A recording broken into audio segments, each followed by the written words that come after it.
Is it possible to make the real world version of an elite fighting force scarier than their fictional counterpart? The Woman King says yes. When most armies go home to tend their farms or do whatever it was they were doing before a war, the group of warriors that goes home to train some more will most likely become legendary, like the Agojie of the Woman King. Hey, it's Patrice, and here's 25 things you may have missed in the Woman King. So put on your gear and let's get into it.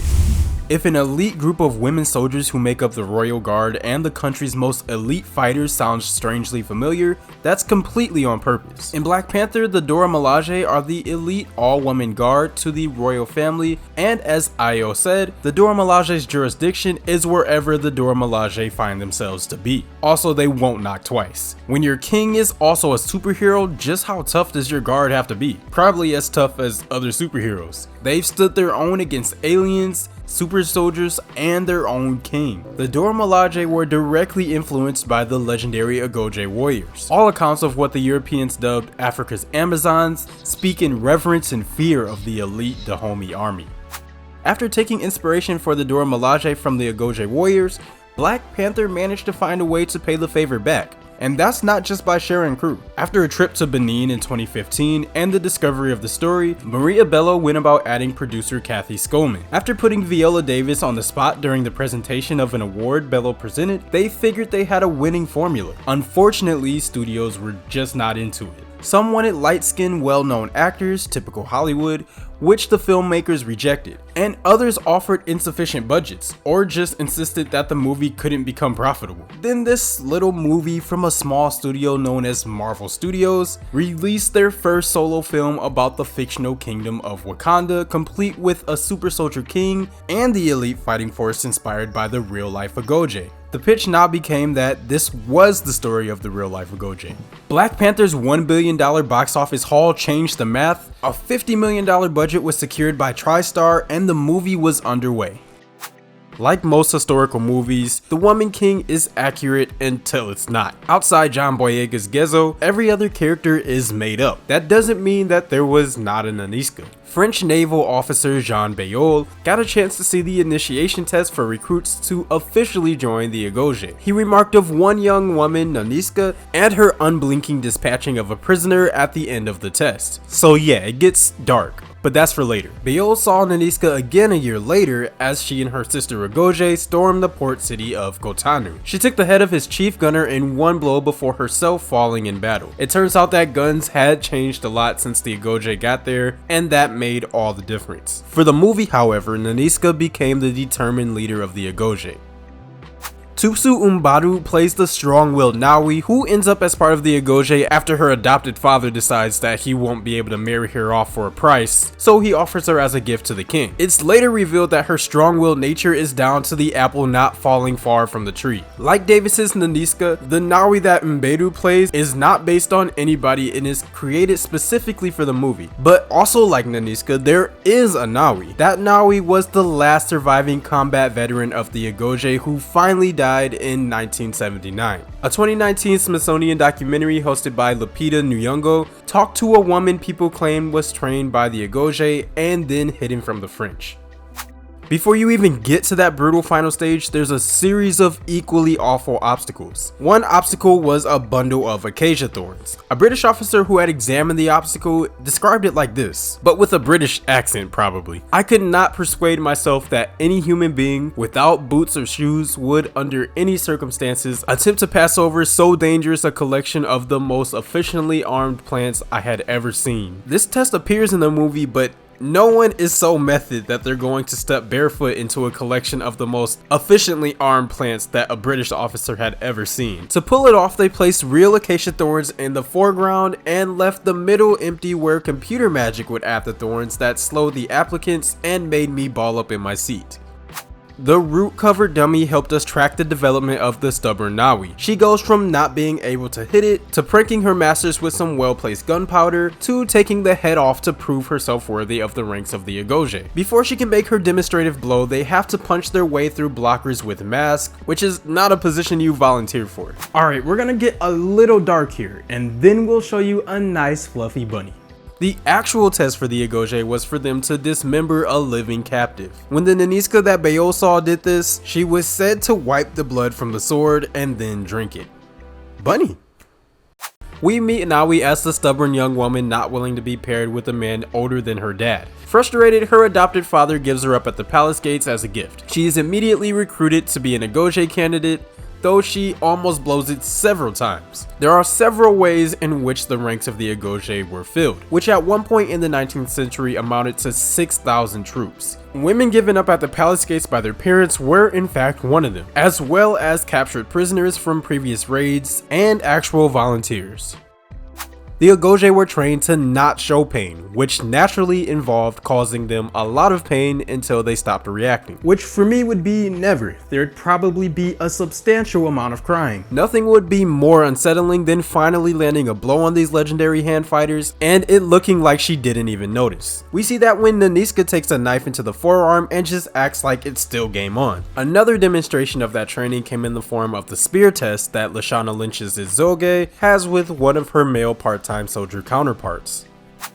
A great deal of the deadliness of the Agojie is down to their constant training and fighting, but as people who succeed at a lot of stuff will stress, preparation is very important. In close combat, your opponent's arms can be used for a lot of things, if you can keep them from doing the same thing to you. This only works if you can get a grip on your opponent's arms, something that is hard to do if your arms are covered in palm oil. Even more disturbing, they would soak their fingers in brine to harden the tips, and then file their nails into spikes to gouge out all the soft, vulnerable bits. Agojie demonstrates this technique in the opening battle and then shares with Nawi the process of making stabby fingers.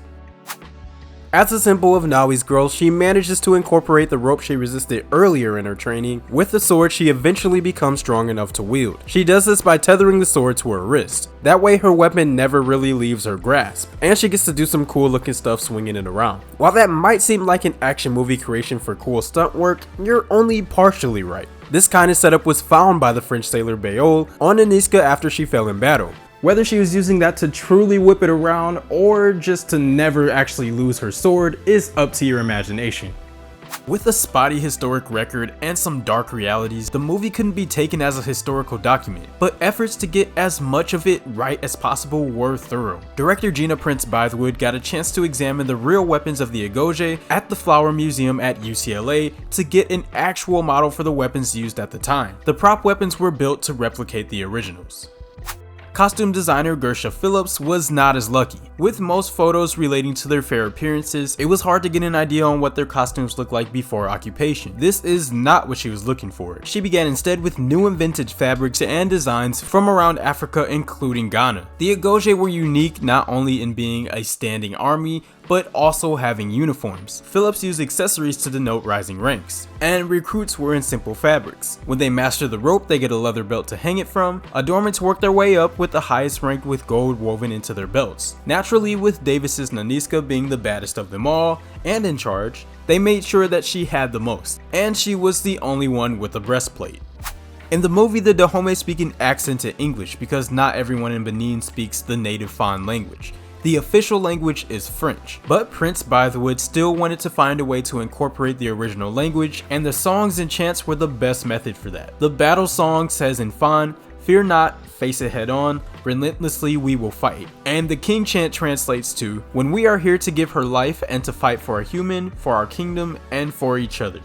The Woman King opens straight away with a dawn raid by the Agojie that, like the Doof Warrior, sets the tone. Yeah, there's gonna be personal drama, growth, and moral complexity, but there's also going to be this crazy awesome stuff. Come for the crazy awesome, stay for the complicated knot of morality. To hype themselves up for the scene, the women playing the Agojie started doing their pre-war chant to get hyped. The South African men playing their opponents decided they wanted in on the chant game and came up with one of their own. It didn't take long before they were overlapping their chants, putting out energy to the other side, something the cast says they took with them into the take.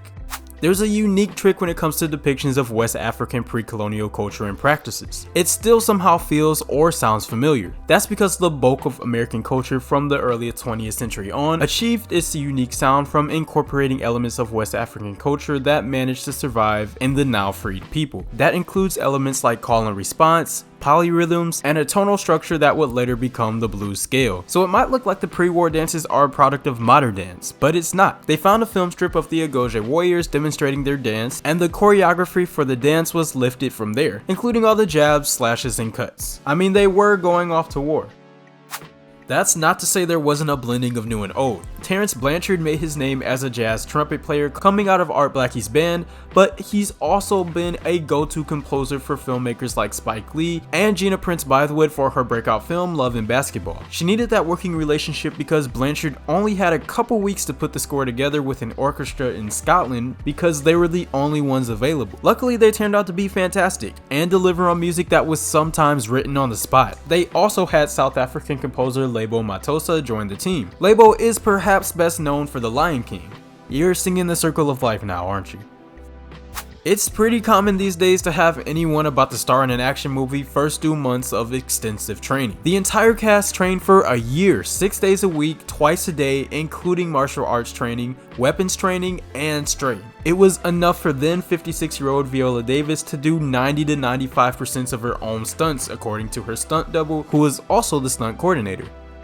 Trainer and nutritionist Gabriella McLean actually had the 5 main cast members take a DNA test to help her tune the workout to them individually. This way they could get better results and prevent unintentional injury. McLean and Prince Bythewood agreed that they weren't trying to show muscle, but instead the kinds of bodies that would engage in regular hand-to-hand combat with people heavier and taller. It turns out that Prince Bythewood was more than a little bit of a fan of Braveheart and some of its contemporary large historic battles. She turned to Braveheart, Gladiator, and Last of the Mohicans, otherwise known as why your Gen X uncle randomly shouts, "Stay alive, I will find you." They didn't only look for what worked, but also what didn't. Specifically action sequences where it was hard to tell what was going on, or who they were even supposed to be watching. Her password for the action aesthetic was intimately epic. By 1823, it wasn't apparent yet, but Dahomey was reaching the end of its existence. That doesn't mean that there was never a woman queen or that she wasn't significant. After her twin brother died, the daughter of the first king of Dahomey, Hangbei, was sworn in as the head of Dahomey. That is after she got done winning the war. When she got back and accepted the role publicly, she also took the team of all women elephant hunters, turned them into her private guard, and lifted restrictions on women in Dahomey. Her older brother kept the private guard when he elbowed her out of the position. King Gezo was the one to fully realize the power of an elite standing army.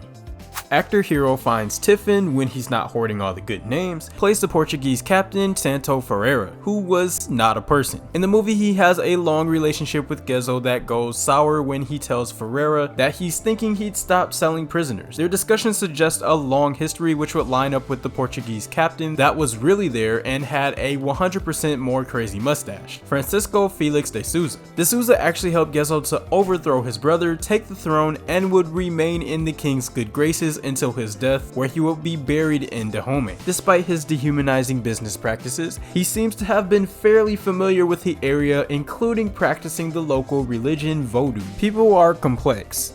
The Agojie actually go by a few names in the native faun and one persistent variation on a theme. That would be the name visiting Europeans, traders, and missionaries gave them, Amazons. They are often referred to as either Dahomey Amazons or Africa's Amazons, mostly because the Europeans could only ever think of them in that one other instance. Portrayed mostly as an attempt to free the Dahomey from tribute, King Gezo actually became one of the more expansionist kings in Dahomey history, with the Agojie as his vanguard. They suffered heavy losses in 2 raids against the Egba people. After that, they focused on small raids against the Egba people. They couldn't sell their captives anymore, but they could continue to do horrible things to them, like mass blood sacrifices. The next king and the son of Gezo would die on the eve of a meeting with France over who owns what, and his son would be left to negotiate with the French but decided not to, starting the first French-Dahomey War. The Dahomey were still using muskets, but the French had more modern rifles that carried multiple rounds, and a peace agreement was reached after the Dahomey suffered major losses. But really, it was just a stall to catch up arms-wise. But between losses to the Egba and now the French, the second French-Dahomey War ended even worse, with the king in exile and his distant relative being installed as a pro-French puppet leader. After that defeat, the Agojie split up. Some served the Puppet King, which sounds way cooler than it was, and some followed the former king into exile. Some even tried to hang up their swords, and others toured Europe and the United States putting on demonstrations. While it's unclear if the Agojie ever objected to the sale of captives, it is very clear that they were a vital part of collecting those captives, accounting for 5% of the 12.9 million people removed from their homeland. What changed was the Europeans created a market for selling the captives for the first time, making them a profitable commodity. And on this trade, Dahomey thrived. The British blockade finally pressured the Dahomey out of commercial trading of captives, but did not break them out of the captive habit, which only started to diminish in the end. Given their commitment to and brutal efficiency in selling captives, some consider the Dahomey one of the greatest villains of that period. The people that they didn't sell were either pushed into servitude for the Dahomey, used as practice to improve their killing power, or they would sacrifice them in mass to past kings and gods. Where'd that bunny go? The Agojie also invented shooting cool but ineffectively. By the first French Dahomey War, the French soldiers noticed that the Agojie warriors were firing their flintlock rifles from the hip. And from there, 1,000 action movie gun scenes were born.